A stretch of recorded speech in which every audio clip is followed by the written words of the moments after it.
Quando Maya Herrera viu 12 SUVs pretos rolarem para o beco estreito fora de sua loja de reparos em ruínas ao amanhecer, seus faróis cortando através da neblina de Chicago como olhos de predador, ela pensou que sua vida estava acabada na noite anterior. Ela tinha feito algo que nenhum mecânico deveria fazer. Ela tinha tocado a filha de Konstantin Vulov, o chefe da máfia mais temido em Chicago, sem permissão. A cadeira de rodas personalizada da menina, no valor de $85.000 e construída pelos melhores engenheiros que o dinheiro poderia comprar, era suposto ser intocável. Mas Maya tinha visto algo que todos eles perderam. Algo que a fez apostar tudo o que ela tinha deixado, o que não era muito. Agora, enquanto homens de ternos pretos cercavam sua loja, armas mal escondidas sob jaquetas sob medida, e um homem com olhos tão frios quanto um inverno siberiano se adiantou, Maya percebeu que ela tinha ou realizado um milagre ou assinado sua própria sentença de morte. Mas agora, de pé em sua garagem às 6h47 da manhã, tudo o que ela conseguia pensar era em sobrevivência. O ronco começou baixo, como um trovão distante rolando sobre o lago Michigan. Então cresceu para algo que fez as janelas rachadas de sua pequena loja tremerem. Um SUV, então 3, então 7, então tantos, que ela parou de contar. 12 veículos no total, 12 transportadores de morte, todos convergindo em sua loja em falha no lado sul, como um comboio blindado preto atendendo a um chamado para a guerra. As mãos de Maya tremeram enquanto ela segurava a chave inglesa que ela tinha estado segurando desde que ouviu o primeiro motor. Óleo manchava seus dedos, incrustado nas dobras de suas palmas, de uma noite passada trabalhando até que seu corpo gritasse por misericórdia. Ela tinha 28 anos e tinha enfrentado perigo antes no Iraque, na Síria, em um hospital militar, onde ela tinha mantido soldados juntos, com nada além de gás e orações. Mas isso era diferente. Estes não eram combatentes inimigos. Este era um império que ela tinha desafiado, um pai que ela tinha contradito, uma menina deficiente que ela tinha tocado sem permissão explícita. Os SUVs formaram um semicírculo perfeito ao redor de sua loja como lobos cercando uma presa ferida. Janelas fumê não revelavam nada. As portas abriram em precisão sincronizada, e homens emergiram com a calma eficiência daqueles que tinham feito isso muitas vezes antes. E liderando todos eles estava um homem conhecido apenas como CS, 1,85 de fúria controlada, seu cabelo preto penteado para trás de um rosto que não mostrava nada por trás de olhos da cor de aço de inverno. Uma leve cicatriz corria de sua têmpora até seu osso da bochecha, um lembrete de que até reis sangram. Maya observou pela janela rachada da porta de sua garagem, enquanto Konstantin Volkov desmontava do veículo principal, com os movimentos deliberados de alguém que possuía tudo o que ele via. Alguém que sabia exatamente do que era capaz. Alguém que tinha enterrado inimigos em lugares que ninguém jamais encontraria. Como eu cheguei aqui? A pergunta gritou pela mente de Maya, enquanto seu coração batia contra suas costelas. Como uma mecânica falida com cicatrizes de queimadura, rastejando pelo braço e pesadelos que nunca paravam. Acabou de pé entre o homem mais perigoso de Chicago e qualquer julgamento que ele tinha vindo para entregar. Como uma mulher que já tinha perdido tudo. Seu marido, sua audição, sua esperança, se encontrou com algo ainda para perder.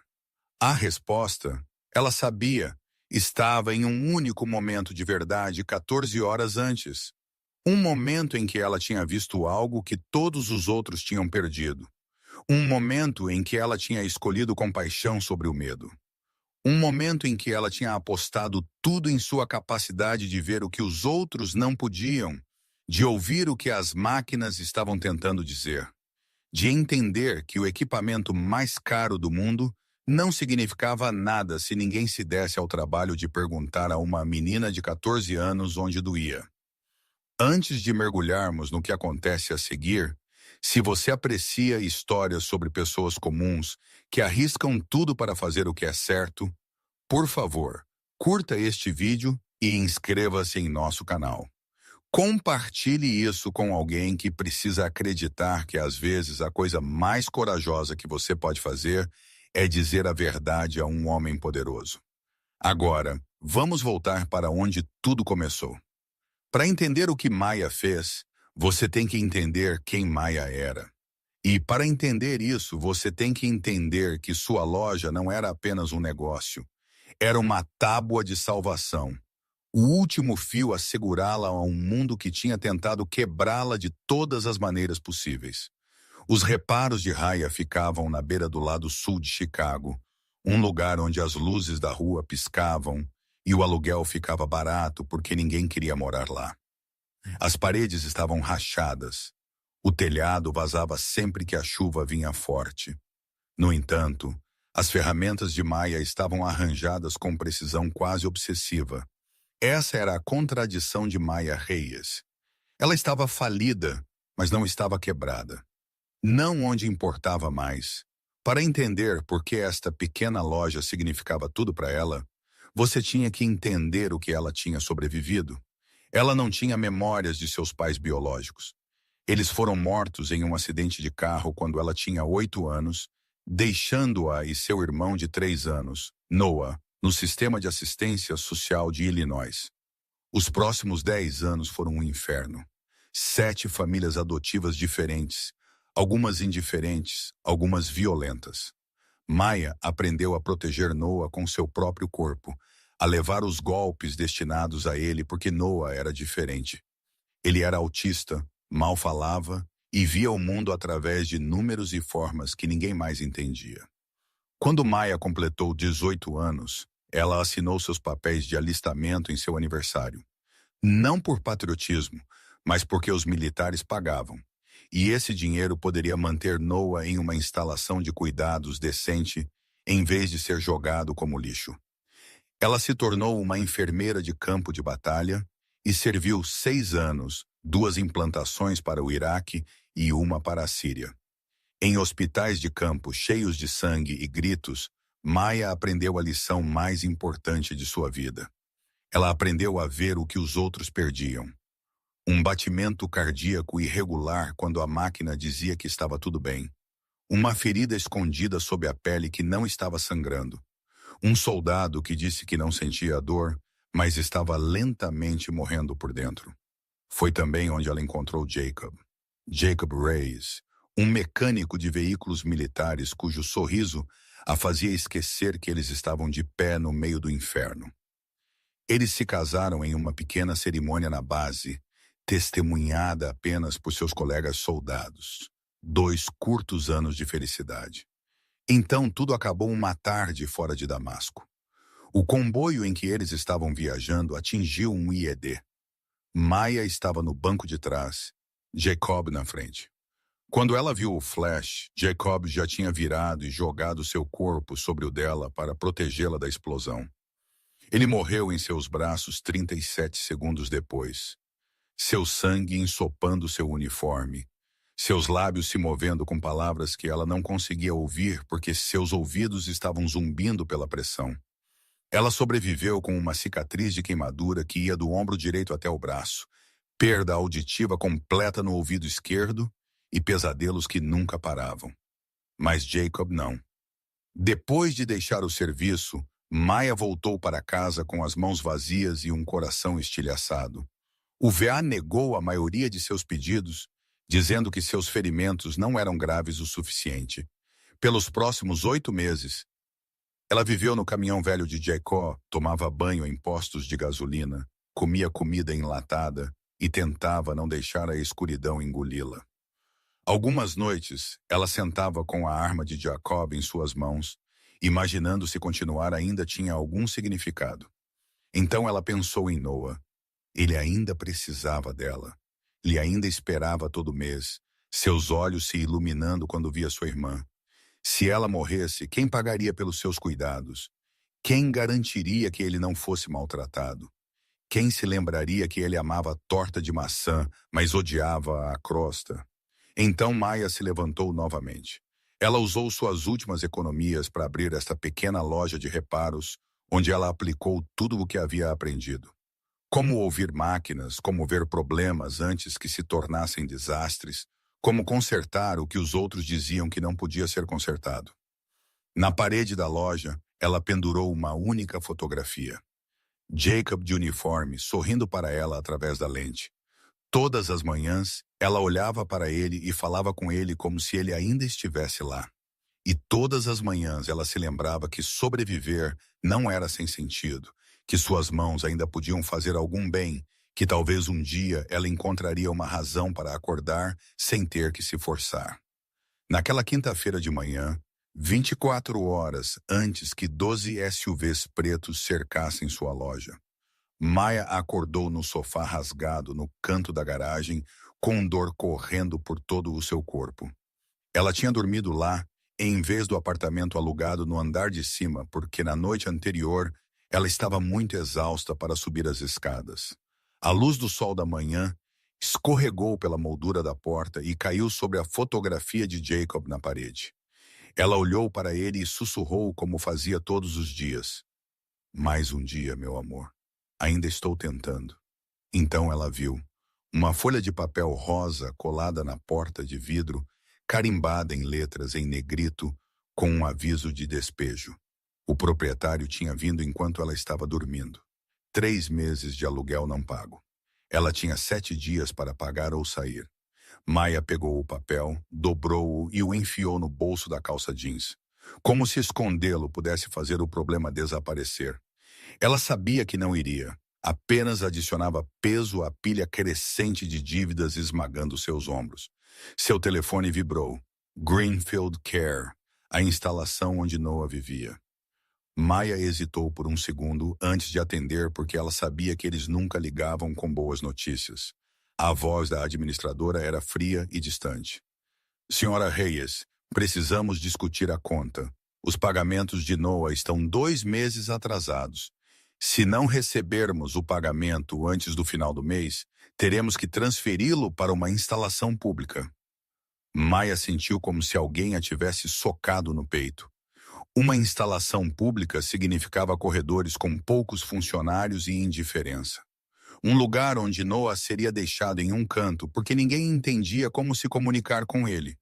Ele odiava mudanças, ele precisava de estabilidade, ele precisava de rostos familiares. Por favor, me dê mais tempo, Maia disse, forçando a calma em uma voz que estava se quebrando por dentro. Vou conseguir o dinheiro, eu prometo. Ela terminou a ligação sem saber como cumpriria essa promessa. Sua conta bancária tinha 43 dólares, não o suficiente para pagar a eletricidade deste mês, muito menos o aluguel e os cuidados de Noah. Ela sentou no banco velho e olhou ao redor da garagem. As ferramentas arrumadas, o espaço limpo, mas pobre, a placa Reparos de Raya lá fora. Tudo o que ela tinha deixado. E possivelmente tudo o que ela perderia dentro de semanas. A campainha da porta a tirou de seus pensamentos. Uma senhora idosa empurrou uma cadeira de rodas gasta para dentro da loja, suas rodas rangendo a cada passo. Senhora Rosa, 72 anos, vivendo sozinha em um apartamento barato a 3 quarteirões de distância. Cliente leal de Maia desde o dia em que a loja abriu. Maia, minha querida, minha cadeira está quebrada novamente, disse a senhora Rosa, desculpando-se. Sei que você está com dificuldades e não posso pagar agora. Talvez no próximo mês. Maia se levantou, ajoelhou-se ao lado da cadeira de rodas e começou a inspecioná-la. Não se preocupe com dinheiro, senhora Rosa. Deixe-me ver. 20 minutos depois, Maia encontrou os problemas.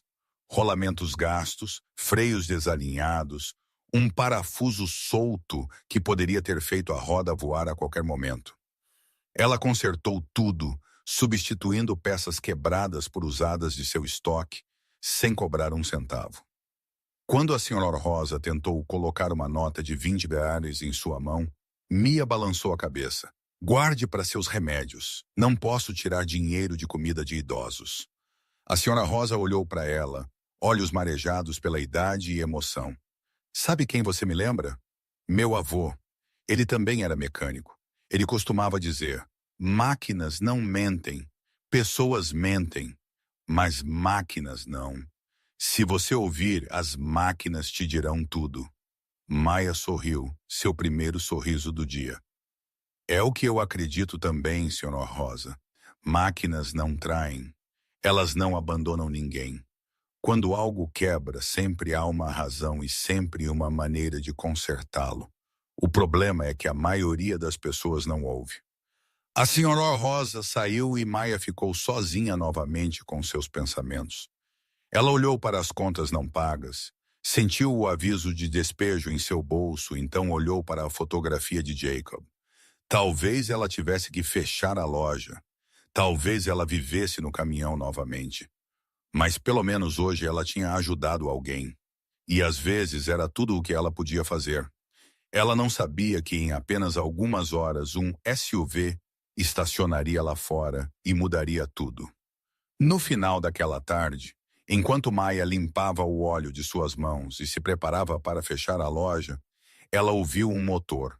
Não o tosse áspera de sedãs velhos ou táxis baratos que geralmente passavam por este bairro. Este era o som suave e controlado de máquinas caras, o tipo que ela raramente ouvia no lado sul.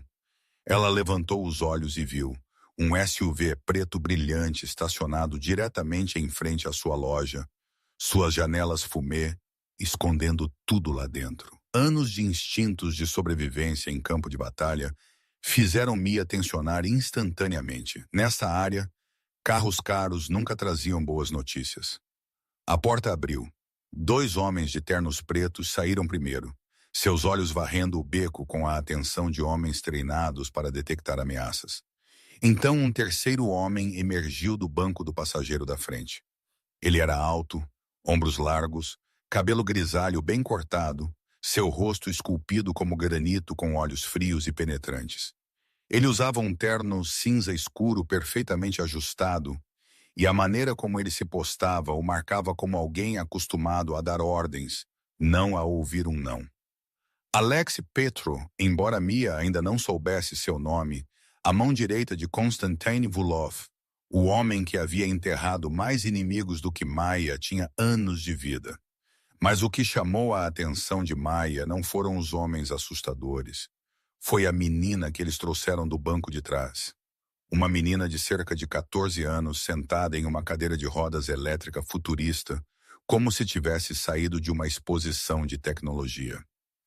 A estrutura era feita de liga de titânio ultraleve. As rodas especialmente projetadas, um painel de controle eletrônico com tela sensível ao toque e um sistema de suspensão. Maia estimou que custava pelo menos 70 ou 80 mil dólares, talvez mais. Um dos homens empurrou a cadeira de rodas para dentro da loja enquanto Alex o seguia, olhando para a pequena garagem de Maia com desdém aberto, como se entrar tivesse sujado seus sapatos polidos. A cadeira está quebrada, ele disse com um forte sotaque russo. Conserte agora.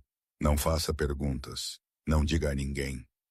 Maia abriu a boca para perguntar o que havia de errado, mas o olhar de Alex a impediu. Era o olhar de um homem que não explicava. Um homem acostumado à obediência sem razões. Qualquer outro mecânico poderia ter se curvado e começado a trabalhar. Mas Maia não olhou primeiro para a cadeira de rodas. Ela olhou para as meninas e viu o que esses homens completamente perderam. A menina tinha cabelos longos e pretos bem presos para trás, pele pálida como alguém privada de luz solar, e olhos cinza frios idênticos a alguém que Mia encontraria em breve. Mas não foi sua aparência que chamou a atenção de Mia. Foi como ela estava sentada, seus ombros inclinados ligeiramente para a esquerda. Sua mão direita segurava o apoio de braço como se estivesse agarrada a algo. Sua mandíbula estava travada de uma maneira que Mia conhecia muito bem. Era assim que as pessoas se sentavam quando estavam tentando suportar a dor sem deixar ninguém saber. Mia tinha visto isso em soldados feridos em macas, fingindo estar bem para que seus camaradas não se preocupassem. Ela tinha visto isso em si mesma após a explosão, sorrindo para os médicos e dizendo que estava tudo bem. enquanto por dentro ela estava gritando. Esta menina estava com dor. Não uma dor pequena, mas o tipo que se torna parte da vida. Tão constante que ela não se lembrava mais de como era não ter dor. E ninguém percebeu. Os homens ao seu redor viam apenas a cadeira cara. Eles viam tecnologia, dinheiro, o que a riqueza podia comprar. Eles não viam a menina sentada nela. Ninguém perguntou como ela se sentia. Maia se ajoelhou, colocando-se no nível dos olhos da menina em vez de ficar acima dela como os outros faziam. Ela olhou diretamente nos olhos cinzentos, tentando esconder demais. Olá, Maia disse suavemente. Eu sou Maia. Qual o seu nome? A menina pareceu surpresa, como se ninguém nunca tivesse lhe perguntado algo tão simples. Alexa se moveu para interromper, mas Maia levantou uma mão sem se virar. Estou perguntando a ela, não a você. O silêncio se estendeu. Os dois homens atrás descansaram as mãos em suas armas. Alexia apertou os olhos perigosamente, mas pela primeira vez em muito tempo, alguém realmente queria ouvir a menina falar. Mila, a menina respondeu, sua voz pequena como se tivesse medo de ser ouvida. Eu sou Mila. Maia sorriu para Mila, o primeiro sorriso genuíno do dia. Olá, Mila. O que há de errado com sua cadeira que a trouxe aqui? A menina abriu a boca para responder, mas Alexia a interrompeu. O sistema de controle está com defeito. Às vezes não responde aos comandos. Conserte. Maia não se virou para olhá-lo.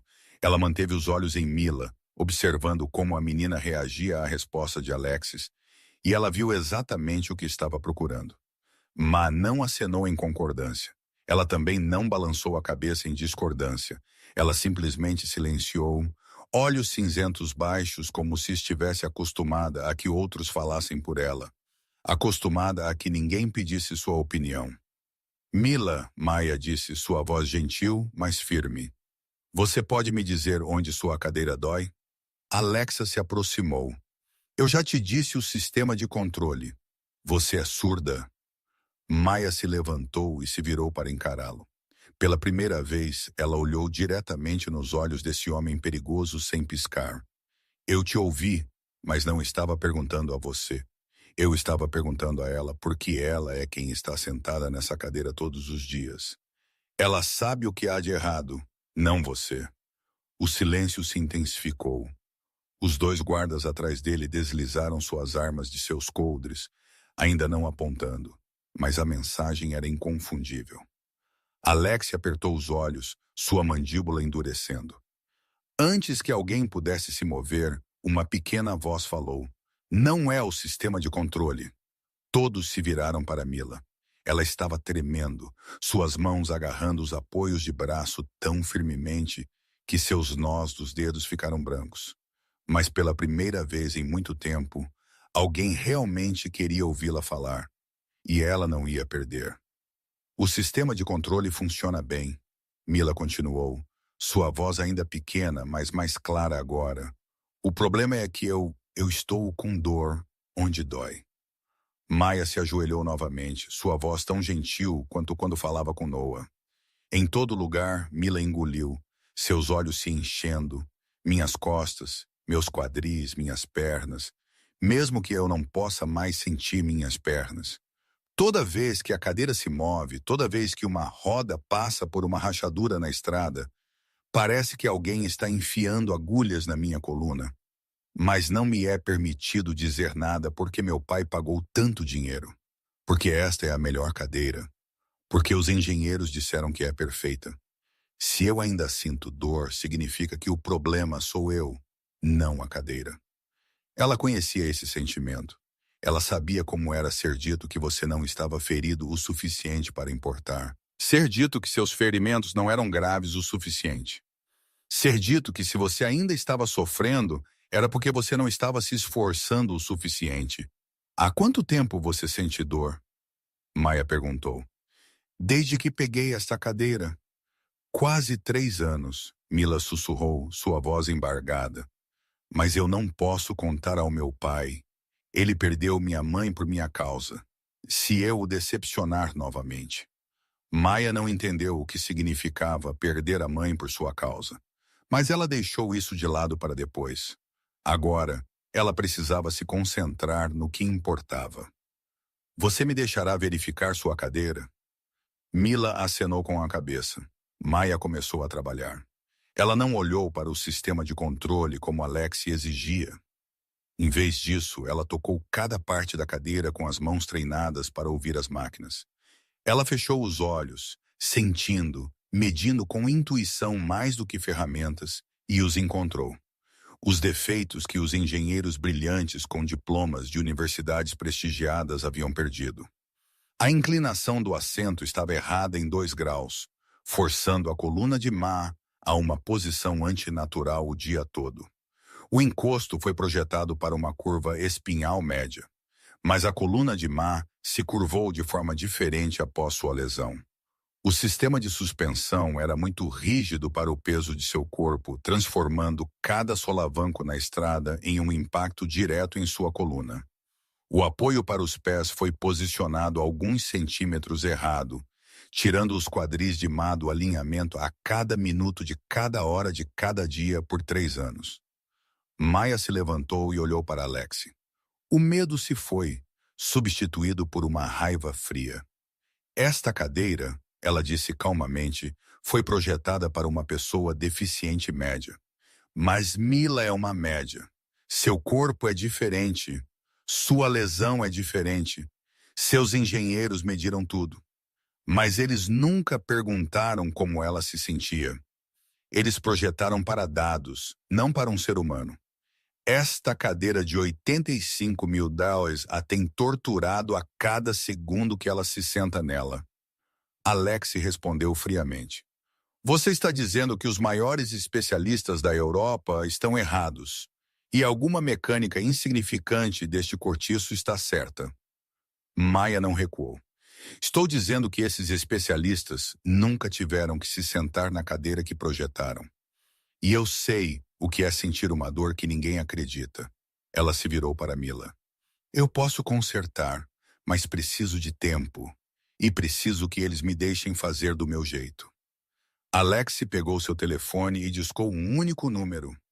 Chefe, ele disse ao telefone, sua voz subitamente muito mais respeitosa do que tinha sido com Maia.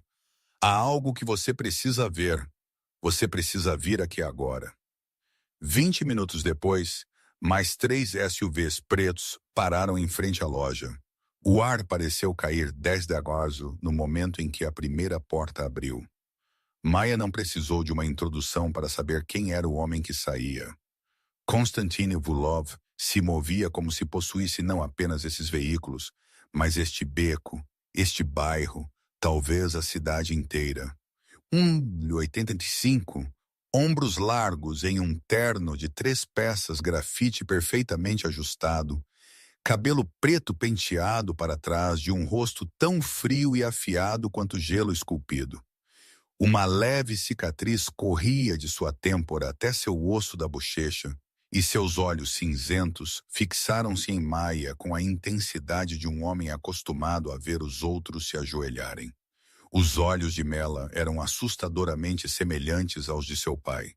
Mas onde os de Mila continham dor oculta, os de Constantine continham apenas um vazio glacial. 6 guarda-costas se alinharam atrás dele, mãos em suas armas, olhos nunca deixando Maia. Alex deu um passo à frente e sussurrou no ouvido de seu chefe, recontando tudo o que havia acontecido.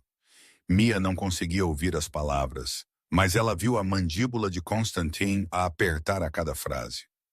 Quando Alex terminou, Constantine caminhou em direção a Mia com passos lentos e deliberados. Ele parou a menos de 1 metro dela, perto o suficiente para ela sentir seu perfume caro e sentir o frio irradiando dele. Quem é você? Ele perguntou, sua voz baixa e firme como uma máquina funcionando, para alegar que o equipamento da minha filha está com defeito. Gastei mais de 200 mil nos últimos 5 anos. Os melhores médicos, os melhores engenheiros, especialistas da Alemanha, Suíça, Japão, e você, uma mecânica nesta garagem em ruínas, ousa dizer que eles estão errados? Maia sabia que deveria baixar a cabeça. Ela sabia que deveria pedir desculpas, dizer que estava enganada, deixar esses homens irem para que ela pudesse viver para ver o amanhã. Mas então ela viu Mila por cima do ombro de Constantine. A menina estava encolhida na cadeira de rodas, medo nos olhos enquanto olhava para o pai. E Maia percebeu algo. Mila tinha mais medo de desapontar o pai do que de sentir dor. Ela havia suportado 3 anos de sofrimento simplesmente para evitar deixá-lo triste. E de alguma forma isso era mais doloroso do que qualquer ferida que Mia já havia visto. Ela respirou fundo e fez o que ninguém ousava. Ela olhou diretamente nos olhos de Konstantin Volukov, sem piscar. Você pagou especialistas, Maia disse, sua voz firme, embora seu coração estivesse batendo como um tambor de guerra. Mas nenhum deles perguntou como sua filha se sente. Eles mediram o corpo dela, mas não a ouviram. Eles projetaram para médias, não para Mila. E o resultado é que sua filha sente dor há 3 anos, e ninguém percebeu. O silêncio tornou-se sufocante. Guarda-costas sacaram suas armas, mirando diretamente em Maia. Alexei colocou a mão no ombro de Konstantin, aguardando a ordem. Mas Mia não se moveu. Você sabe quem eu sou? Constantine perguntou, sua voz mais fria que seu olhar. Ma acenou com a cabeça. Sei, e não me importo.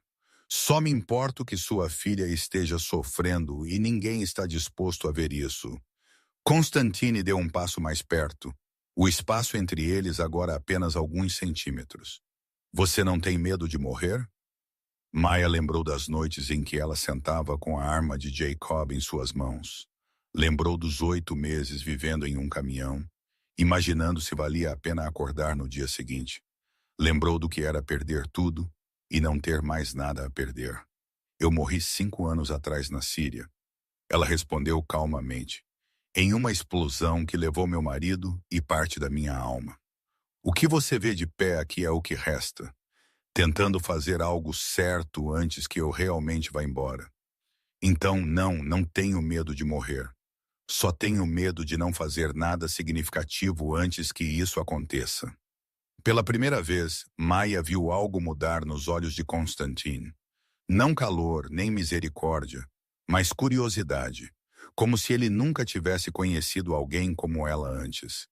Antes que ele pudesse falar, outra voz irrompeu. Pai. Todos se viraram para Mila. Ela estava chorando, lágrimas escorrendo pelo rosto, mas sua voz estava mais clara do que nunca. Eu realmente estou com dor, pai. Todos os dias, todas as horas, todos os minutos em que me sento nesta cadeira. Mas eu não ousei dizer nada porque você gastou tanto dinheiro. Porque os médicos disseram que era perfeita. Porque se eu ainda sentia a dor, significava que a culpa era minha, não deles.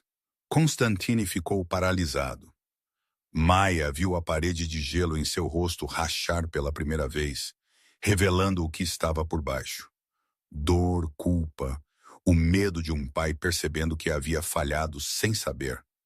Por que você não me disse? Ele perguntou, rouco. Por que você perdeu a mamãe por minha causa? Mila soluçou. Eu não queria que você pensasse que tinha me perdido também. Eu não queria te decepcionar. Eu não queria que você olhasse para mim e visse mais uma coisa que você não podia consertar. Maia observou e entendeu muitas coisas de uma vez. A mãe de Mila havia morrido. Mila se culpava e havia suportado a dor em silêncio porque acreditava que seu pai já havia sofrido o suficiente. Constantine virou-se para Mia, e desta vez seus olhos não estavam mais frios. Eles continham algo que Maia nunca esperou ver em um chefe da máfia. Desespero. Você pode consertar? Ele perguntou. Maia acenou com a cabeça. Preciso de tempo e preciso que você me deixe trabalhar do meu jeito. Sem interferência, sem questionar. Quanto tempo? 12 horas. Me dê uma noite. Se pela manhã a cadeira não estiver melhor, você pode fazer o que quiser comigo. Constantine a estudou por um longo momento. Então olhou para sua filha chorando na cadeira de rodas. Ele se virou para Maia e disse 2 palavras que ela nunca esperou.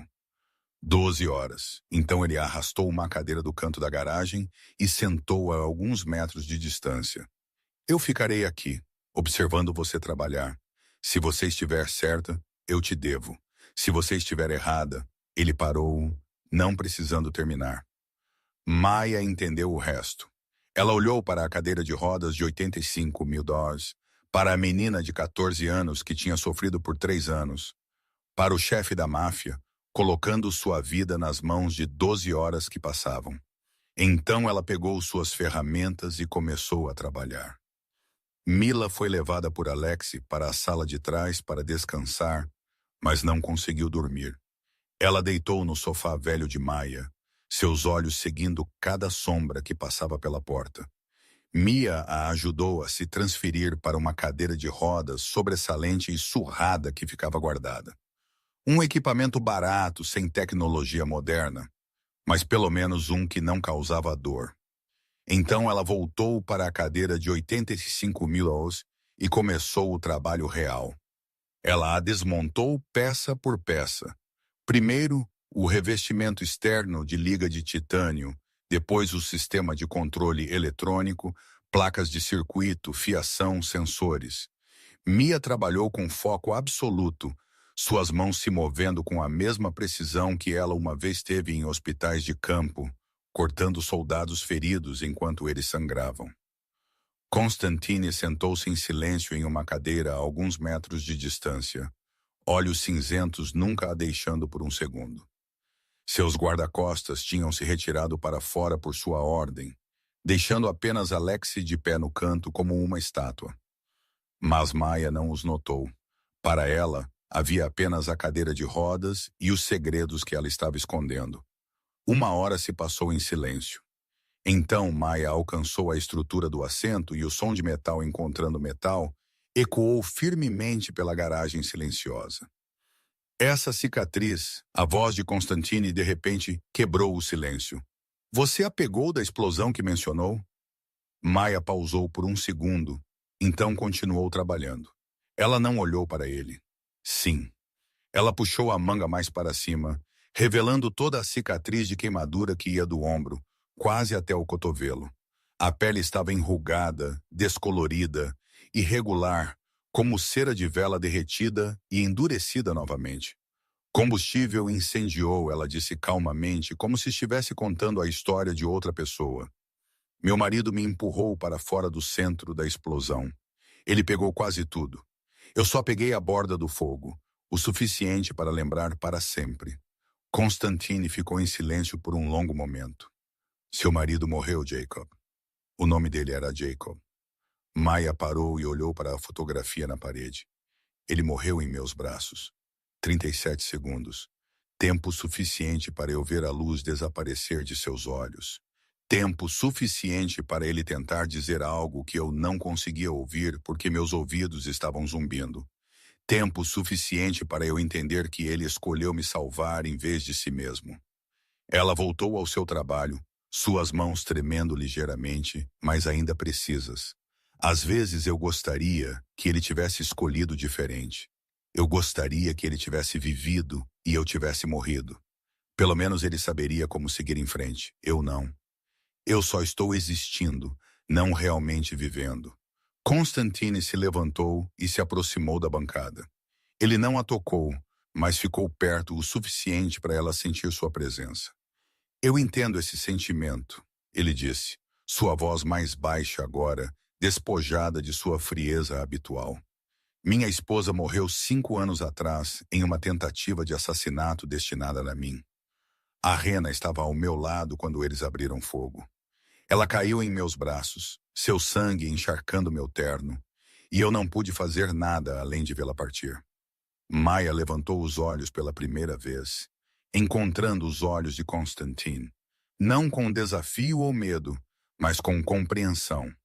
E Mila, ela estava no carro atrás de nós. A bala atravessou o assento e atingiu sua coluna. Os médicos disseram que ela teve sorte de sobreviver. Constantine deu uma risada amarga. Sorte. Minha filha perdeu a mãe e as pernas no mesmo dia. E eles chamam isso de sorte. Maia entendeu então porque Mila disse que perdeu a mãe por causa de si mesma. A menina não causou a morte de sua mãe. Acho women, mas ela estava lá, ela tinha visto. E na mente de uma criança de 10 anos, sobreviver quando um dos pais morre pode se transformar em culpa para toda a vida. Assim como Mia carregava culpa porque Jacob escolheu salvá-la. Você construiu seu império para proteger sua família. Mia disse não como uma pergunta, mas como reconhecimento. Mas esse império matou sua esposa e aleijou sua filha. Constantine não respondeu. Ele apenas ficou ali observando Maia trabalhar. E na fraca luz amarela da garagem, pela primeira vez, ele não parecia um chefe da máfia aterrorizante. Ele parecia um pai que havia falhado e não sabia como consertar. Maia se curvou novamente sobre a cadeira de rodas e continuou a desmontá-la. Ela não disse mais nada. Às vezes, o silêncio é a única maneira de duas pessoas com o mesmo tipo de feridas ficarem lado a lado sem causar mais dor. Lá fora, Chicago mergulhou na noite. Os ponteiros do relógio continuaram girando, contando as 12 horas fatídicas. 3 da manhã. Maia havia desmontado completamente a cadeira de rodas, suas partes dispostas ordenadamente na bancada, como uma cirurgia pausada no meio. Ela começou a medir tudo novamente. Mas mentia. Desta vez não pelas médias do engenheiro, mas pelo corpo real de Ma.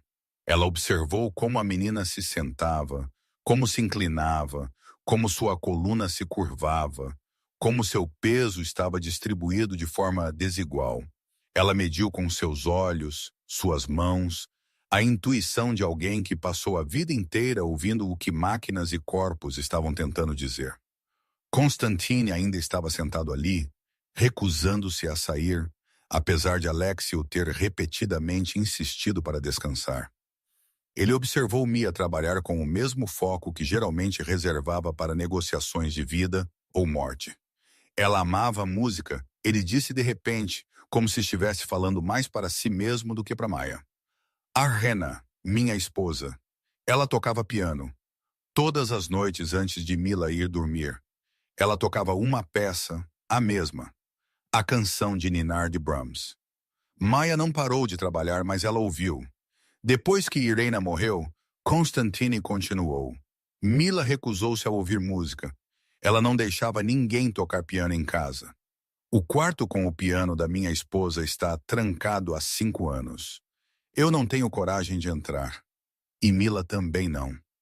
Ele pausou e respirou fundo. Eu construí meu império do nada. Eu mato sem hesitação.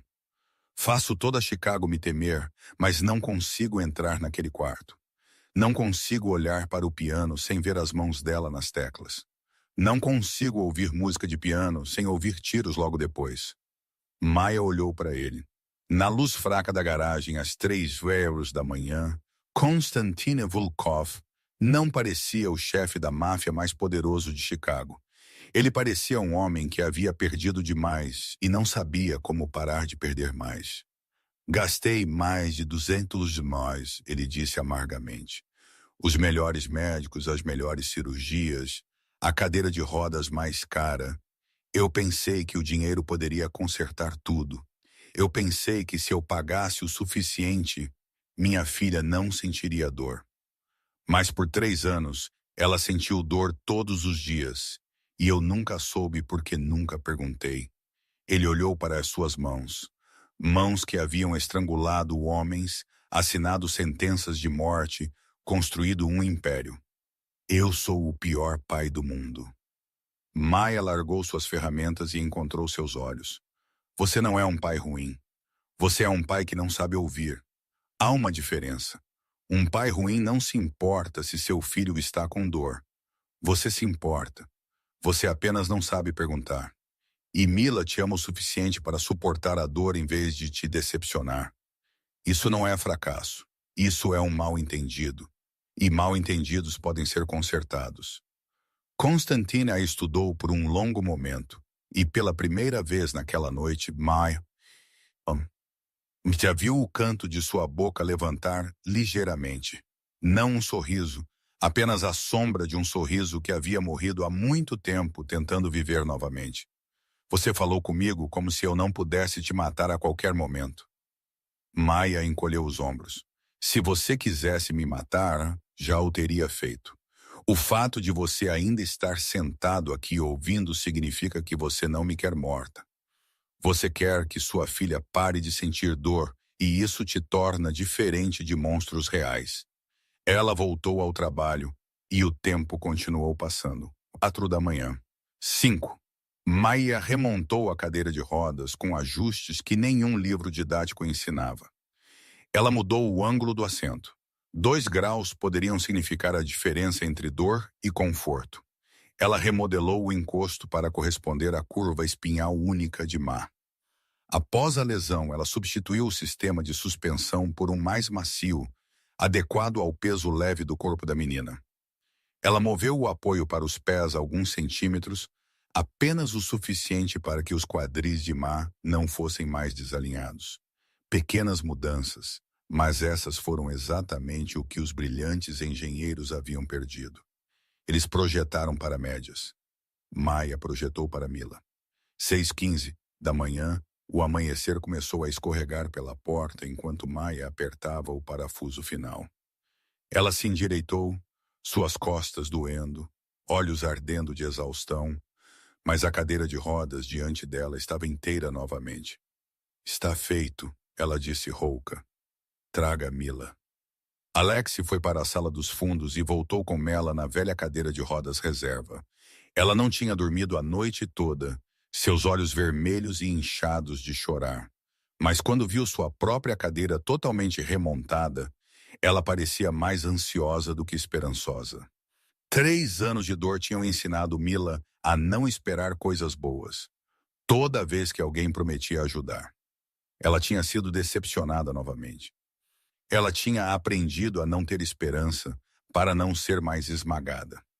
Maia se ajoelhou na frente dela, encontrando os olhos cinzentos assustados. Você não precisa acreditar em mim, ela disse gentilmente. Você só precisa tentar. Se ainda doer, me diga. Eu continuarei consertando até ficar certo. Você não precisa mais sofrer em silêncio. Mila olhou para Maia, então para o pai dela, que estava por perto com uma expressão tensa, e então de volta para a cadeira de rodas. Ela respirou fundo e acenou com a cabeça. Maia e Alex ajudaram Ma a se transferir lentamente da cadeira velha para a consertada. Mia observou cada mudança na expressão da menina como se estivesse lendo um livro. Mila se acomodou. Suas costas encontraram o apoio ajustado. Seus quadris encontraram sua nova posição. Suas pernas descansaram na placa de apoio dos pés deslocada. E então Maia viu a mudança no rosto de Ma. Primeiro confusão. Ela piscou como se não tivesse certeza do que estava acontecendo. Então ela tentou avançar. As rodas rolaram suavemente sobre o chão de concreto rachado. A nova suspensão absorveu cada vibração em vez de a levar direto para sua coluna. Mila parou. Seus olhos se arregalaram. Seus lábios tremeram. Pai, ela sussurrou. Pai, não dói. Constantine deu um passo à frente e então parou como se tivesse medo de acreditar. O que você disse? Não dói, pai. Mila repetiu mais alto agora, sua voz embargada em lágrimas. Pela primeira vez desde que peguei esta cadeira, estou sentada e não dói. Estou me movendo e não dói. Não sinto mais como se agulhas estivessem me esfaqueando nas costas. Pai, não dói mais. Ela começou a chorar. Não os choros de dor que Maia tinha visto na noite anterior, mas os soluços de libertação. 3 anos de resistência, 3 anos de silêncio, 3 anos dizendo a si mesma que era sua culpa, que ela não era forte o suficiente, que não lhe era permitido reclamar. Tudo isso escorria em lágrimas imparáveis pelas bochechas da menina de 14 anos. Constantine ficou paralisado por um momento. Então a parede que ele tinha construído por 5 anos, a parede gelada de um chefe da máfia que nunca mostrava emoção, desabou completamente. Ele caiu de joelhos ao lado da cadeira de sua filha, suas mãos tremendo, enquanto ele pegava las de mar, e ele chorou. Maia nunca imaginou que veria isso. Konstantin Evulov, o homem que fazia toda Chicago temê-lo, o homem que havia enterrado inúmeros inimigos, ajoelhado no chão de concreto sujo de uma garagem quebrada e chorando como uma criança. Ele puxou sua filha para seus braços, seus ombros tremendo, soluços quebrados saindo de sua garganta. 5 anos, ele disse em meio às lágrimas. 5 anos você estava com dor e eu não sabia. 5 anos você sofreu sozinha. Me desculpe, sinto muito. Sinto muito. Não é sua culpa, Mila sussurrou, segurando-o firmemente. Não é culpa de ninguém. O que importa é que não dói mais. Maia deu um passo para trás, seus próprios olhos úmidos, embora ela tentasse não chorar. Observando-os, ela sentiu algo que pensou ter morrido há muito tempo, começar a viver novamente em seu peito, significado, propósito, uma razão para continuar. Alexei ficou no canto, seu rosto de pedra inalterado. Mas Maia o viu engolir e se virar. Até os homens mais duros têm limites. Após um longo momento, Konstantin se levantou. Ele se virou para Maia, seus olhos vermelhos, mas não mais frios. Algo novo vivia ali. Gratidão, respeito. Talvez a semente de algo mais profundo. Você fez o que centenas de especialistas não puderam, ele disse roucamente. Em uma noite, com uma garagem quebrada e ferramentas antigas, você devolveu à minha filha algo que eu pensei ter perdido para sempre. Maia balançou a cabeça. Eu só fiz o que eles deveriam ter feito desde o início. Eu a ouvi. Konstantin a estudou como se estivesse memorizando cada linha de seu rosto. Eu te devo, ele disse. No meu mundo, as dívidas são sagradas. O que você quer? Dinheiro. Quanto você desejar. Qualquer coisa. Maia olhou ao redor de sua pequena garagem, sentiu o aviso de despejo em seu bolso, pensou nas contas não pagas na mesa. Ela podia pedir qualquer coisa. O suficiente para salvar a loja. O suficiente para garantir o futuro de Noah para sempre. O suficiente para nunca mais temer o amanhã. Mas ela balançou a cabeça. Eu não quero seu dinheiro. Eu só fiz o que era certo. Isso não é uma dívida. Isso é simplesmente fazer a coisa certa. Konstantin olhou para ela como se ela tivesse falado uma língua que ele não conhecia. Em seu mundo, tudo tinha um preço.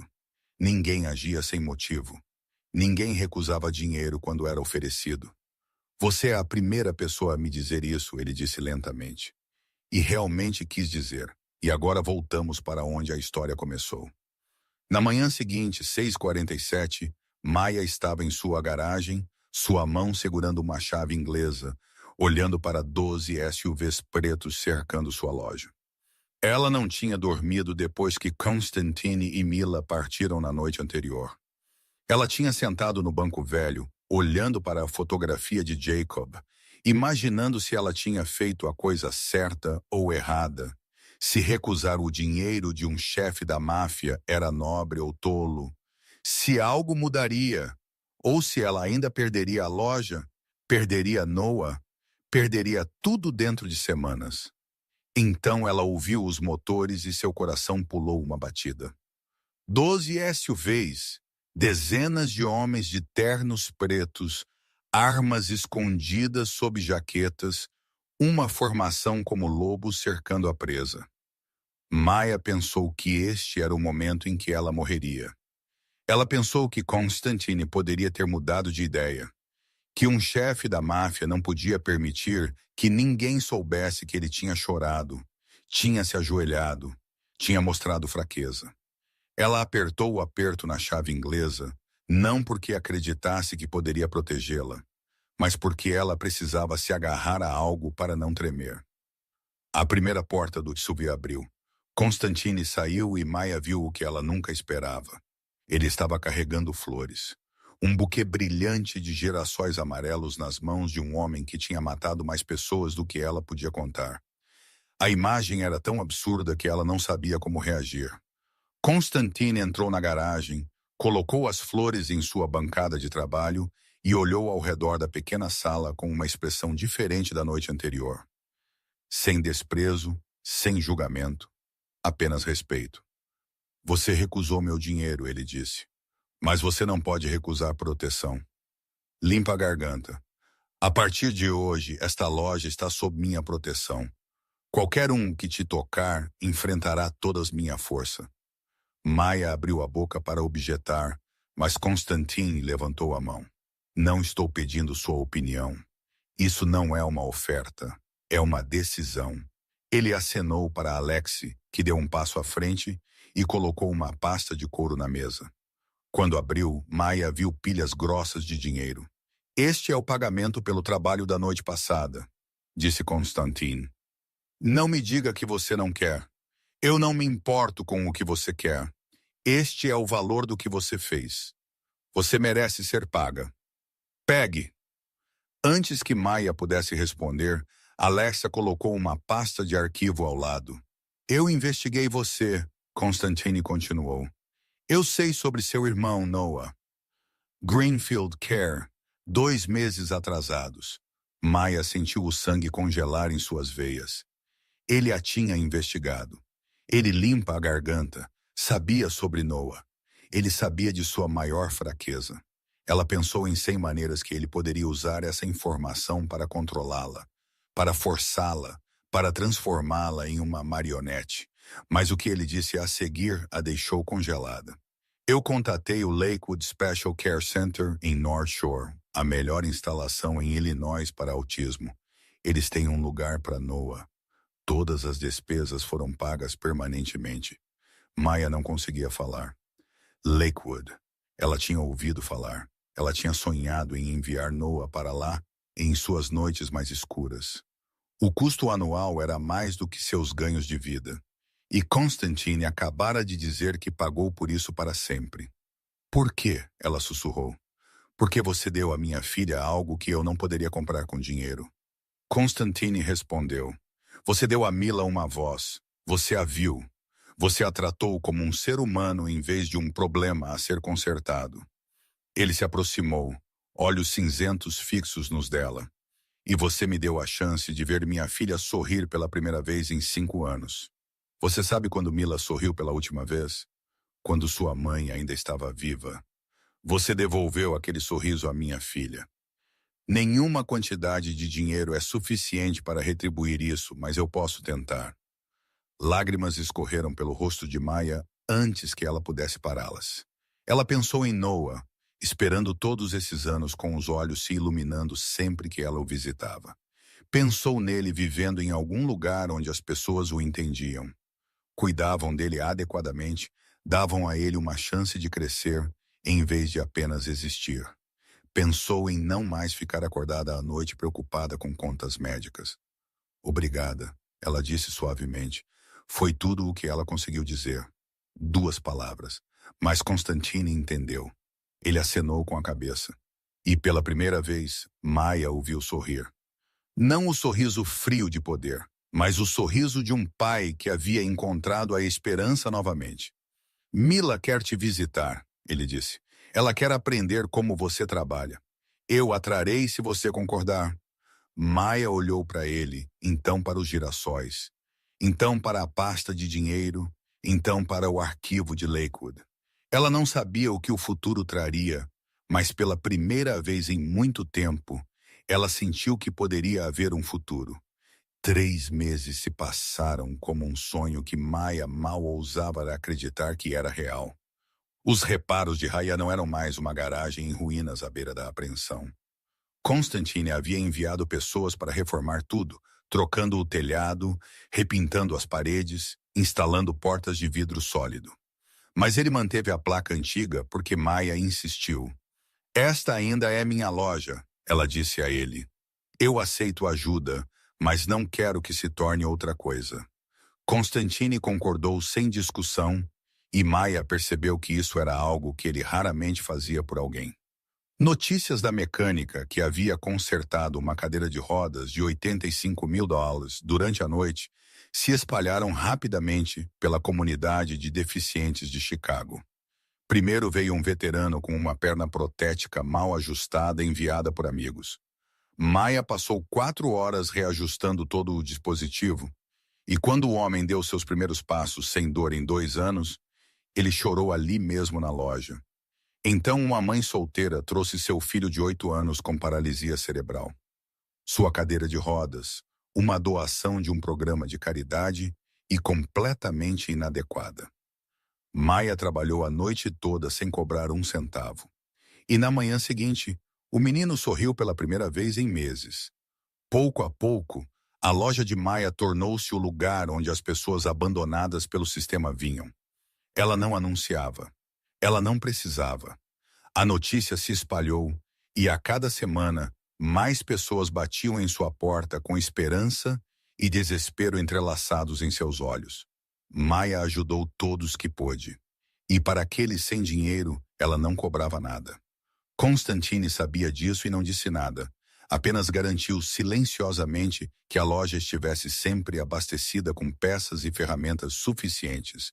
Mila visitava 3 vezes por semana.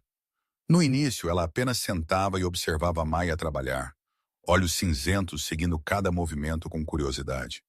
Então ela começou a fazer perguntas. Por que você faz isso assim? Como isso funciona? Como você sabe o que precisa ser consertado? Maya explicava tudo com uma paciência que ela não sabia que tinha. Ela descobriu que Mila era extraordinariamente inteligente, sua mente funcionando de maneiras que Maya nunca tinha visto. A menina podia olhar para um projeto e imediatamente apontar o que estava errado. Ela podia ouvir uma explicação uma vez e se lembrar para sempre. Você deveria estudar engenharia biomédica, Mia disse a ela uma tarde enquanto trabalhavam juntas na cadeira de rodas de um veterano. Você tem a mente para isso. Você poderia projetar dispositivos para pessoas como você e acertar desde o início. Mila olhou para Mia com olhos se iluminando de uma maneira que Mia tinha ouvido que não aparecia desde que sua mãe estava viva. Você acha que eu conseguiria? Mia sorriu. Acho que você pode fazer o que quiser. O vínculo entre Maya e Mila cresceu tão naturalmente quanto respirar. Uma menina de 14 anos que havia perdido a mãe encontrou em Maya o calor que tanto desejava. E Maya, que havia perdido o marido e nunca teve filhos, encontrou em Ma um propósito que não sabia que estava buscando. Quanto a Constantine, ele encontrava cada vez mais razões para aparecer na loja. No início, ele disse que era para buscar Ma. Então ele disse que era para verificar a segurança. Depois para garantir que Maya tinha suprimentos suficientes. Mas Maya percebeu que ele frequentemente chegava mais cedo do que o necessário e ficava mais tempo do que exigido. Ele sentava no canto com um laptop, fingindo trabalhar enquanto na verdade observava ela e Ma interagirem. Às vezes ele trazia café caro de um café do lado norte que Maya nunca poderia pagar. Às vezes ele ficava lá até a noite, a ajudava a fechar a loja, então ficava conversando com ela sob as luzes fracas da rua, até que Alex o lembrasse de reuniões. Eles conversavam sobre tudo e nada. Sobre Mila, sobre Noah, que estava prosperando em Lakewood e começando a se comunicar mais pela primeira vez. Sobre o trabalho de Maya. Sobre pedaços de seus passados, compartilhados lentamente como fragmentos de 2 fotos quebradas. Constantine nunca falou sobre seus negócios reais, e Maya não perguntou. Ela sabia quem ele era. Ela sabia que seu império foi construído sobre sangue e violência. Mas ela também sabia que ele era um pai que se ajoelharia e choraria por sua filha. Um homem que trazia girassóis para uma pobre mecânica que havia recusado seu dinheiro. Um homem que encontrou uma maneira de proteger seu irmão sem pedir nada em troca. As pessoas não eram simplesmente preto ou branco. Maya entendia isso melhor do que a maioria. Ela havia matado na guerra. Ela havia feito coisas que nunca poderia contar a ninguém. Que direito ela tinha de julgar Constantine? Nunca vi meu pai assim. Mila disse uma tarde depois que Constantine acabara de sair. O que você quer dizer? Ele sorri. Senhora Maya, meu pai não sorri desde que minha mãe morreu, mas agora ele sorri quando está aqui. quando está perto de você. Maia não sabia o que dizer. Ela apenas sentiu seu coração pular uma batida, e isso a assustou mais do que qualquer arma já havia feito. Aquela noite chegou em um sábado à noite no final do terceiro mês. Mila tinha ido para casa mais cedo com Alex porque tinha uma prova na manhã seguinte. Mas Constantine ficou, dizendo que queria ter certeza de que Maia fechasse em segurança. Ambos sabiam que era apenas uma desculpa. A loja estava fechada há muito tempo, mas eles ainda estavam lá sob as luzes amarelas fracas da garagem, conversando sobre coisas sem importância simplesmente para esticar o tempo que tinham juntos. Maia estava contando a ele sobre a primeira vez que ela reparou um veículo no Afeganistão. Um Humvee que quebrou no deserto e como ela usou seus próprios cadarços como cinto temporário. Constantine riu, um som grave e quente preenchendo o pequeno espaço, e Maia percebeu que era a primeira vez que ela o ouvia rir de verdade. Não uma risada educada, nem uma cínica, mas a risada de um homem que estava genuinamente feliz. Você tem graxa na bochecha, Constantine disse de repente, interrompendo sua história. Maia levantou a mão para limpar, mas Constantine foi mais rápido. Seu dedo roçou sua bochecha, removendo suavemente a mancha de óleo, e então ele permaneceu ali. Seus olhos cinzentos fixaram-se nos dela com uma intensidade que a fez esquecer como respirar. Maia sabia que deveria recuar. Ela sabia que esta era uma linha que, uma vez cruzada, nunca poderia ser descruzada. Ela sabia que Konstantin Volkov era um chefe da máfia, o homem mais perigoso que ela já havia conhecido, tudo com o que ela nunca deveria se envolver. Mas ela não recuou, e quando Constantine se inclinou e a beijou, ela não virou o rosto. O beijo começou suavemente, cautelosamente, como se ambos tivessem medo de quebrar algo frágil. Então se aprofundou, tornou-se mais urgente, como duas pessoas se afogando finalmente se encontrando no oceano. Maia sentiu lágrimas escorrerem pelo rosto sem saber por quê. Talvez porque esta fosse a primeira vez que ela deixava alguém se aproximar desde Jacob. Talvez porque ela pensou que nunca mais sentiria isso. Talvez porque ela estava com medo. Quando se separaram, Constantine encostou a testa na dela e sussurrou. Eu não sou um bom homem, Maia. Você sabe disso. Eu fiz coisas que você não pode imaginar. Eu matei pessoas. Eu destruí outras famílias. Não mereço sua pureza. Mia colocou a mão no peito dele sobre o coração. Eu matei 2. Ela respondeu suavemente. Na guerra. Eu observei a luz se apagar em seus olhos e continuei andando. Eu também não sou pura. A única diferença é que o sangue em minhas mãos é aceito pelo governo e o seu não. Constantine olhou para ela como se ela fosse o único milagre restante em um mundo que havia esquecido os milagres. Você é a única coisa em minha vida que não posso comprar com dinheiro, ele disse. Talvez seja por isso que eu tenha valor. Maia respondeu. E pela primeira vez em muito tempo, ela sorriu sem culpa. Eles não sabiam que a 2 quarteirões de distância, um carro preto estava estacionado nas sombras e um par de olhos estava observando tudo através de binóculos infravermelhos. Yuri Kozlov abaixou os binóculos e sorriu, o sorriso de um predador que acabara de encontrar a fraqueza de sua presa. Ele tinha 40 anos, traços marcantes com uma cicatriz atravessando seu nariz, olhos pretos como um poço sem fundo. Ele era o chefe da máfia rival de Constantine por mais de 10 anos, e a guerra entre seus impérios havia ceifado inúmeras vidas em ambos os lados. Mas Constantine sempre vencia. Sempre um passo à frente, sempre sem fraquezas para explorar. Até agora, Yuri pegou seu telefone e ligou para um de seus homens. Descubra tudo sobre aquela mecânica, ele ordenou calmamente, como lendo uma lista de compras. Família, amigos, parentes, qualquer coisa que possamos usar. Parece que o lobo Vulov finalmente mostrou sua barriga macia, e Yuri Klov não era do tipo que perdia uma oportunidade. Ele ligou o carro e dirigiu pela noite de Chicago, sua mente já traçando planos. Uma mecânica. Interessante. Depois de todos esses anos, Constantine finalmente tinha algo a perder. 2 semanas depois daquele beijo, a vida de Maya parecia estar melhor do que nunca. Ela e Constantine não eram oficialmente nada, mas algo estava se formando entre eles. Algo que ambos tinham muito medo de nomear. Mila tinha começado a chamá-la de senhor em vez de Sra. Reis. Noah estava melhorando em Lakewood, falando uma frase completa pela primeira vez com seus cuidadores.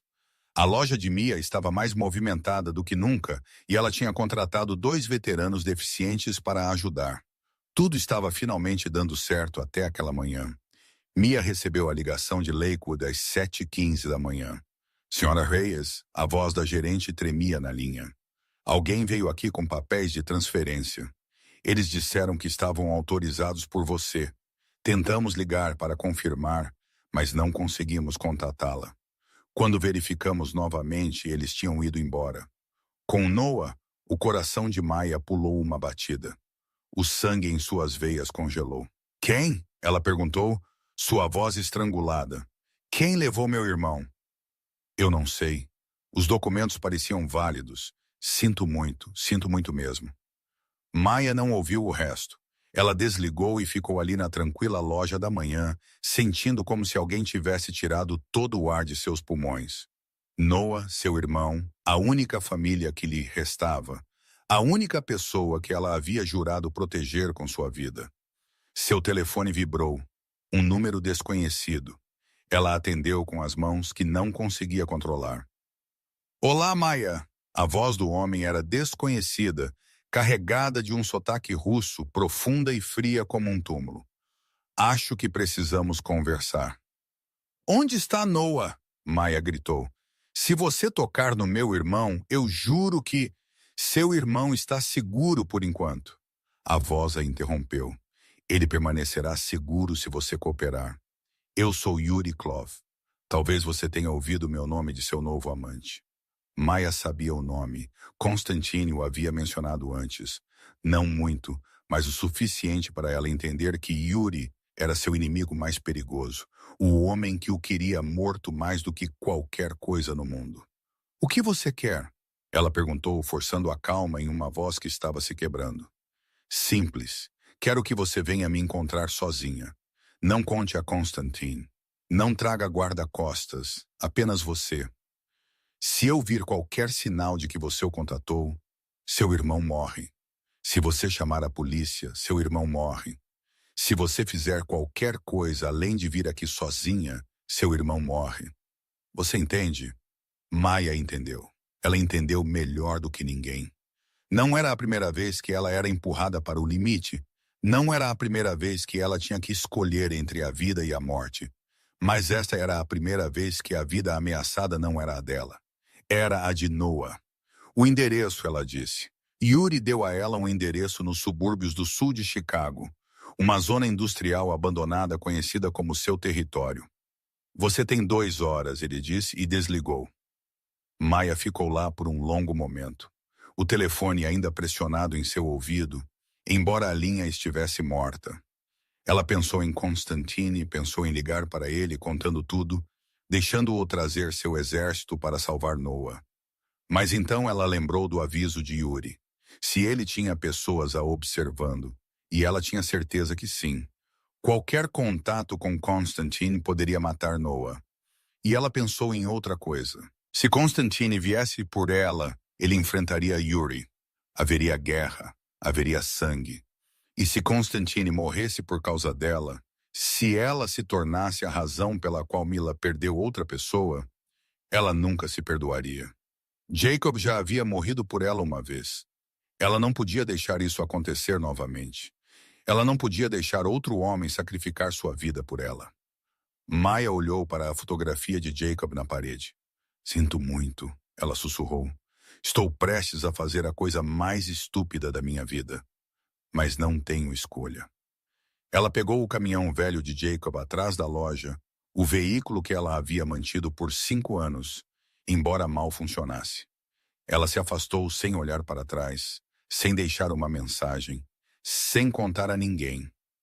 2 horas depois, ela estacionou em frente a um armazém abandonado nos subúrbios, onde 4 SUVs pretos esperavam e dezenas de homens armados estavam de guarda. Ela saiu, mãos levantadas para mostrar que não carregava nenhuma arma, e caminhou em direção à porta, onde o inferno a esperava. Por Noah, ela faria qualquer coisa, até mesmo caminharia sozinha para o covil do diabo dentro do armazém escuro e congelante. O cheiro de mofo úmido e ferrugem atingiu Maya no momento em que ela atravessou a porta de ferro. 2 homens a seguraram de cada lado, guiando-a por um longo corredor iluminado por lâmpadas piscantes, até que pararam diante de uma grande sala que já fora o escritório de gerência da fábrica. Yuri Klov estava sentado lá em uma cadeira de couro colocada no centro da sala como um trono em seu inferno particular. Ele parecia exatamente como Maya havia imaginado. Um rosto de traços nítidos com uma cicatriz atravessando seu nariz, olhos negros sem fundo e o sorriso de um predador saboreando o momento antes de atacar. Atrás dele, no canto, Maya viu Noah. Seu irmão estava encolhido em uma cadeira de plástico, mãos amarradas atrás das costas, olhos apertados, seu corpo balançando suavemente da maneira que ela conhecia muito bem. Noah estava em pânico. Ele odiava mudanças, odiava estranhos, odiava ruídos e luzes desconhecidas. E agora ele estava preso no pior pesadelo que sua mente especial poderia imaginar. Noah, Maya gritou, sua voz embargada. Olhe para mim. Estou aqui. Estou te levando para casa. Noah abriu os olhos à voz dela. E por um segundo eles se iluminaram antes de escurecer com medo ao ver os homens armados ao seu redor. Mana, ele sussurrou tremendo. Me leve para casa. Eu quero ir para casa. Que tocante, Yuri disse zombeteiramente. Um amor fraterno tão bonito. Mas primeiro temos negócios, senhora Maya. O que você quer? Maya se virou para encará-lo, forçando a calma em uma voz fervendo por dentro. Se você quer dinheiro, eu não tenho. Se você quer me matar para ferir Constantine, faça-o. Mas liberte meu irmão primeiro. Ele é inocente. Ele nem entende o que está acontecendo. Yuri riu, o som frio ecoando na sala vazia. Eu não quero seu dinheiro e não quero te matar. Pelo menos não ainda. Eu quero algo muito mais valioso. Eu quero Konstantin Ivulov. Ele se levantou e caminhou lentamente em direção a ela, olhos pretos fixos nos dela. Você sabe há quanto tempo Konstantin e eu estamos lutando? 12 anos. 12 anos eu tentei derrubá-lo, mas ele não tinha fraquezas. Sua esposa está morta. Sua filha é guardada como uma princesa em uma fortaleza. Ele era uma parede impenetrável até você aparecer. Yuri parou a poucos centímetros dela, perto o suficiente para ela sentir cheiro de charutos e uísque em seu hálito. Você é a fraqueza dele. Pela primeira vez em 12 anos, Konstantin Ivulov tem algo a perder. Ele te ama. E o amor, minha querida senhorita Maya, é a arma mais perigosa do mundo quando usada corretamente. Eu não entendo o que você está dizendo, Maya respondeu, escondendo o medo em sua voz. Eu sou apenas uma mecânica. Eu não tenho valor para você. Ah, mas você tem. Yuri sorriu. Você não precisa fazer nada. Apenas fique aqui. Quando Constantine perceber que você está desaparecida, ele enlouquecerá procurando. Ele agirá imprudentemente, cometerá erros. E quando ele correr para cá para te salvar, estarei esperando com toda a minha força. Com armadilhas montadas, ele morrerá por sua causa e seu império será meu. Maya sentiu o sangue em suas veias congelar. Isso era uma armadilha. Desde o início, ela não era o alvo. Ela era a isca, e se ela não fizesse nada, Constantine cairia nela e morreria. Eu fiz o que você pediu, Maya disse, sua voz trêmula, mas firme. Eu não contatei Constantine. Eu vim sozinha. Ele não sabe que estou aqui. Eu sei. Yuri acenou com a cabeça. Mas você acha que ele não notará que você se foi? Você acha que a pequena Mila não vai perguntar por que a senhorita Maia não veio? Você acha que Alexi não vai investigar quando sua loja estiver fechada o dia todo sem motivo? Constantine vai descobrir. É só uma questão de tempo, e quando ele o fizer, ele virá. Yuri voltou para sua cadeira, serviu um copo de uísque e bebeu calmamente. Você pode facilitar isso. Ligue para ele. Diga-lhe para vir. Diga-lhe que você está em perigo. Faça a isca perfeita. Se você cooperar, eu libertarei seu irmão depois que Constantine estiver morto. Se você não o fizer, Yuri olhou friamente para Noah. Eu começarei a cortar os dedos dele um por um até você mudar de ideia. Maia olhou para seu irmão trêmulo. Então de volta para Yuri com olhos que a guerra havia ensinado a manter ilegíveis. Ela sabia que precisava de tempo. Ela precisava de uma saída. Ela precisava salvar Noah sem deixar Constantine morrer por ela. Ela já havia sobrevivido ao inferno antes. Ela sobreviveria a isso também. 3 horas se passaram naquela sala fria. Maia estava amarrada a uma cadeira ao lado de Noah, os dois irmãos de mãos dadas através das cordas. E ela sussurrava para ele garantias que nem sabia se eram verdadeiras. Eu vou te levar para casa. Tudo vai ficar bem. Confie em mim. Yuri ficou lá bebendo uísque, esperando com a paciência de um predador que sabe que a presa virá por conta própria. Ele não sabia que Maia havia passado essas 3 horas fazendo o que os militares a haviam ensinado há muito tempo. Observando, contando guardas, memorizando posições de portas, encontrando fraquezas na segurança. E o mais importante, afrouxando lentamente a corda, girando o pulso no ângulo que ela havia aprendido no treinamento de sobrevivência. A 20 minutos de carro, Konstantin Ivulov estava enlouquecendo. Mila havia ligado para a senhorita Maia às 3 horas da tarde para perguntar sobre a lição de casa, mas ninguém atendeu. A loja estava fechada. O caminhão de Maia havia desaparecido. Nenhuma mensagem, nenhum bilhete. Alex investigou e descobriu que Noah havia sido levado de Lakewood por pessoas com documentos falsificados. Constantine soube instantaneamente que era Yuri. Apenas Yuri era imprudente e estúpido o suficiente para tocar em alguém seu. Encontre-a, Constantine ordenou, sua voz fria como gelo, enquanto seus olhos ardiam com uma fúria que ninguém jamais havia visto antes. Vire a cidade de cabeça para baixo se for preciso. Quero saber onde ela está em 1 hora. 40 minutos depois, um dos espiões de Constantine relatou a localização do armazém. Limpa a garganta. Yuri não era tão bom em se esconder quanto pensava. Ou talvez ele quisesse ser encontrado.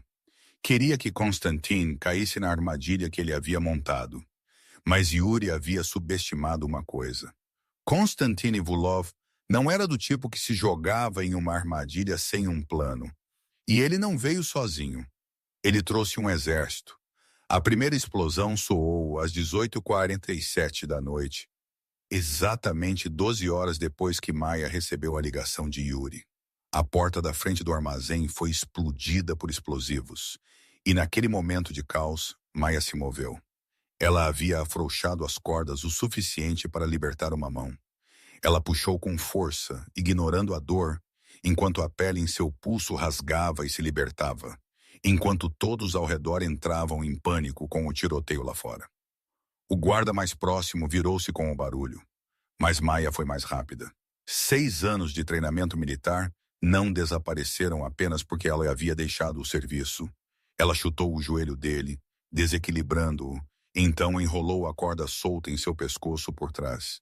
Ele desabou inconsciente e Maia arrancou a arma de sua mão. Ela se virou para Noah, as mãos tremendo enquanto cortava suas amarras. Olhe para mim. Apenas olhe para mim. Não olhe para mais nada. Noah acenou com a cabeça, lágrimas enchendo seus olhos, mas confiando completamente em sua irmã. Ela o puxou para o canto, o colocou atrás de um grande armário de metal e ordenou: fique aqui, não saia. Não importa o que aconteça, eu voltarei. Tiros rasgaram o armazém como fogos de artifício do inferno.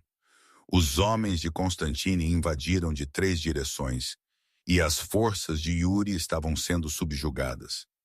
Maia se moveu pela sala com uma arma na mão, o instinto de combate surgindo como se ela nunca tivesse deixado o campo de batalha.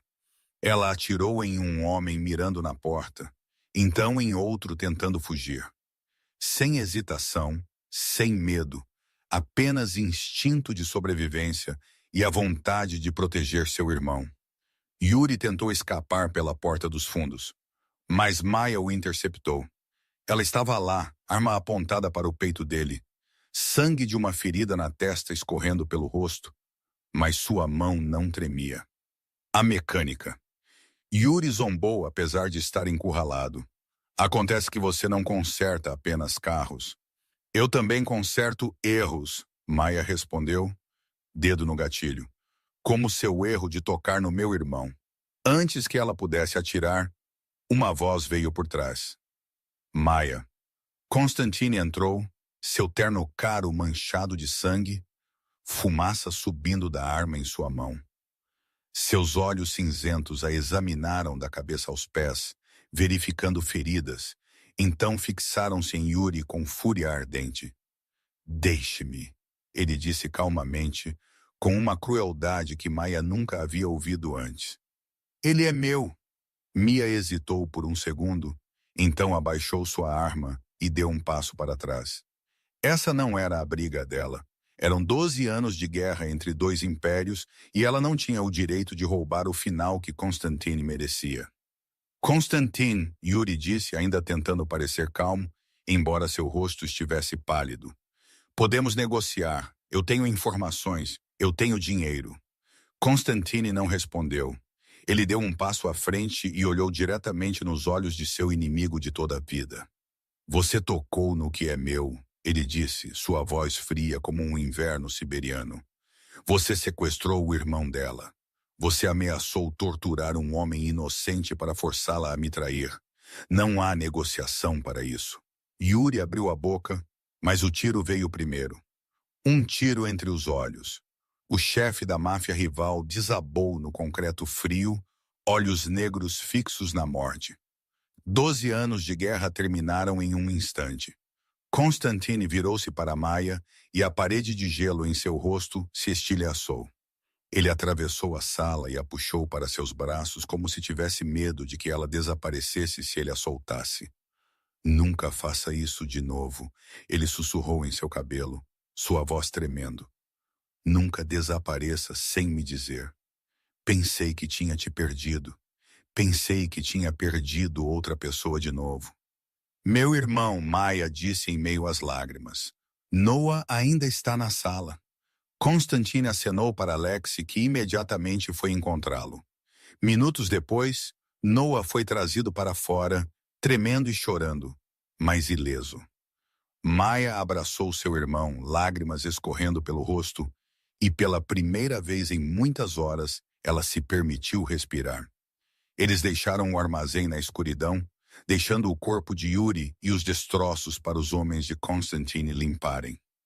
Noah foi colocado em um carro com Alexei cuidando dele, mais calmo agora depois de estar com sua irmã, já adormecendo no banco de trás de exaustão. Maia viajou sozinha com Constantine, em silêncio durante todo o caminho de volta. Ela olhou pela janela para Chicago, passando na noite, e sentiu seu corpo começar a tremer enquanto a adrenalina diminuía. Ela havia matado alguém esta noite pela primeira vez desde a Síria. Ela pensou que nunca mais teria que fazer isso. O carro parou em frente à cobertura de Constantine em vez da loja de Mia. Ela não objetou. Ela não tinha mais força para objetar a nada. Noah foi levado para uma sala de estar particular para descansar com uma cuidadora profissional ao seu lado. Maia foi levada por Constantine para seu escritório, onde ele fechou a porta e a encarou sob a luz amarela quente. Por quê? Ele perguntou, sua voz não raivosa, apenas cansada e magoada. Por que você não me ligou? Por que você foi sozinha? Você sabe que quase morreu? Você sabe o que eu pensei quando percebi que você estava desaparecida? Maya olhou para ele e, pela primeira vez, ela viu Konstantin Vulov não como um poderoso chefe da máfia, mas como um homem aterrorizado de perder a mulher que amava.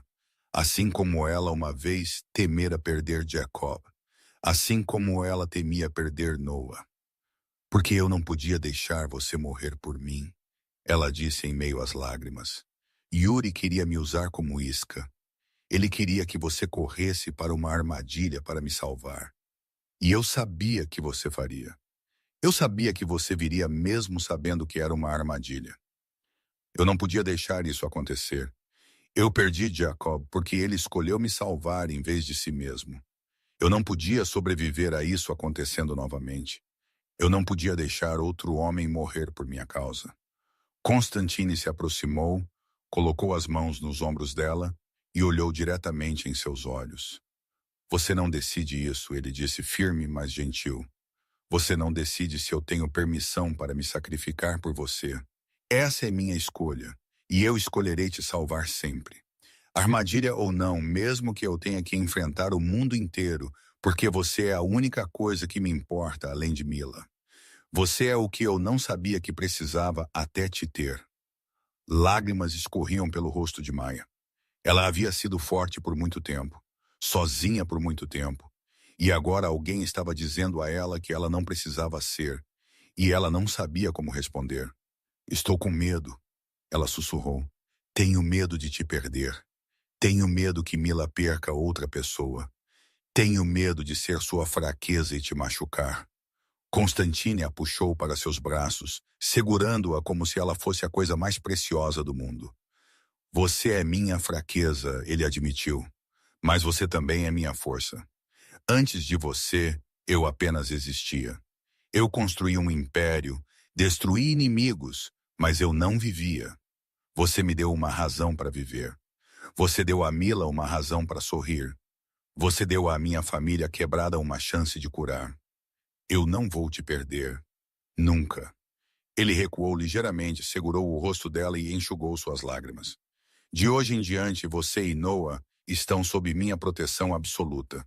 Não como uma transação, não como uma dívida, mas porque eu te amo e farei qualquer coisa para mantê-la segura.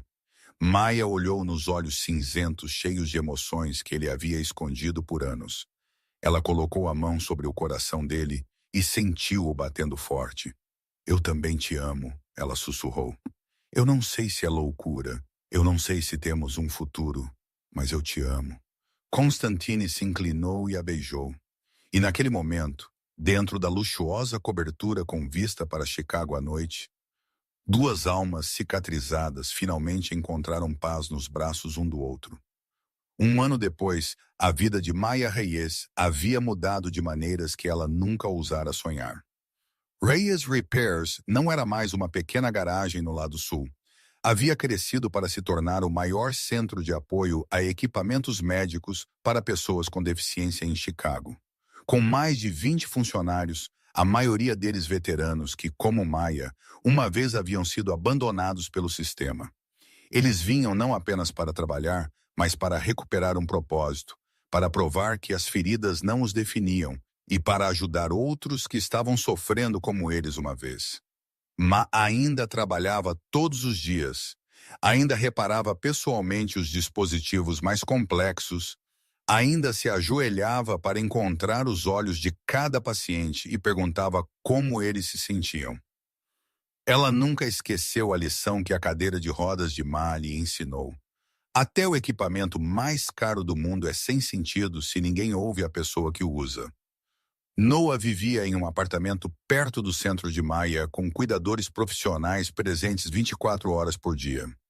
Ele havia feito um progresso notável no ano passado, falando mais, comunicando-se melhor e até começando a trabalhar em meio período no centro de Maya. Seu dom para números acabou sendo inestimável no projeto e ajuste de equipamentos. Pela primeira vez em sua vida, Noah tinha um emprego, um propósito, um lugar ao qual pertencia. Mila foi aceita no programa de engenharia biomédica da Northwestern University com uma bolsa de estudos integral. Aos 15 anos, ela era a estudante mais jovem de sua turma. No entanto, ninguém ficou surpreso quando suas notas lideraram a lista. Eu quero projetar dispositivos da maneira que a senhorita Maia consertou o meu, Mila disse em sua cerimônia de admissão. Mas desde o início, para que ninguém precise se machucar como eu. Maia sentou na primeira fila naquele dia, lágrimas escorrendo, enquanto ela observava a menina que amava como uma filha subir ao palco. Constantine sentou ao lado dela, segurando sua mão. E quando eles se olharam, nenhuma palavra foi necessária. Eles haviam percorrido um longo caminho para alcançar este momento. Maia e Constantine não tiveram um grande casamento. Eles não precisavam de diamantes ou 1000 convidados. Eles só precisavam saber que todas as manhãs acordariam um para o outro. Que quando os pesadelos viessem, alguém os abraçaria e diria que tudo ficaria bem. Constantine havia começado a direcionar seu império para a legitimidade. Não porque Maia pediu. Ela nunca o fez, mas porque ele queria ser digno dela. Queria que Ma tivesse orgulho de seu pai. Queria construir algo em vez de apenas destruir. Não posso mudar o passado. Ele disse a Mia uma noite, mas eu posso escolher o futuro, e eu escolho um futuro com você. Naquela noite, um ano depois que Maia entrou no covil de Yuri para salvar seu irmão, ela estava no telhado da cobertura de Constantine, observando o pôr do sol tingir Chicago de vermelho. Mila estava sentada ao lado dela, explicando um novo design de cadeira de rodas para Noah, que ouvia atentamente, acenando com a cabeça e falando números que só eles entendiam. Constantine estava atrás de Maia, braços em sua cintura, queixo em seu ombro. No que você está pensando? Ele sussurrou. Maia olhou para a foto de Jacob que ela ainda guardava em sua carteira, então para sua nova família, agradecendo a ele. Ela disse suavemente por me salvar naquele dia, porque se ele não tivesse, eu não estaria aqui. Não teria te conhecido. Não teria Mila e Noah e tudo isso. Constantine a abraçou mais forte. Ele escolheu a pessoa certa para salvar. Maia sorriu e pela primeira vez em anos, aquele sorriso não carregava culpa. Ela havia aprendido que às vezes as coisas mais quebradas não são máquinas, mas pessoas. E às vezes a melhor maneira de consertá-las não é substituí-las, mas ouvir, ficar, não desistir. Ela não consertou Constantine Vulov. Ela foi simplesmente a primeira a vê-lo como mais do que um monstro. E talvez isso fosse tudo o que ele sempre precisou. A história de Maia nos ensina que todos carregam feridas que ninguém pode ver. Mas o que importa não é se elas curam. É se ousamos nos abrir para que outra pessoa possa vê-las. E quando vemos as feridas do outro, se ousamos parar e perguntar onde dói. Maia fez isso por Mila e mudou tudo. Se esta história tocou seu coração, por favor, inscreva-se e ative as notificações para não perder nossos vídeos diários. Curta e compartilhe com aqueles que você ama, aqueles que precisam ser lembrados de que às vezes a coisa mais corajosa é dizer a verdade aos poderosos. E a coisa mais gentil é ouvir os que sofrem. Como esta história fez você se sentir? Você já conheceu alguém como Maia que viu a dor que ninguém mais viu? Você já foi ouvido quando o mundo ignorou sua voz? Compartilhe seus pensamentos abaixo. Adoraríamos ouvir do coração. Obrigado por assistir. Desejando a você boa saúde, alegria e paz todos os dias. Lembre-se, você merece ser ouvido. Você merece ser amado. E às vezes a pessoa que pode mudar sua vida está a apenas uma pergunta simples de distância. Onde dói? Adeus e até o próximo.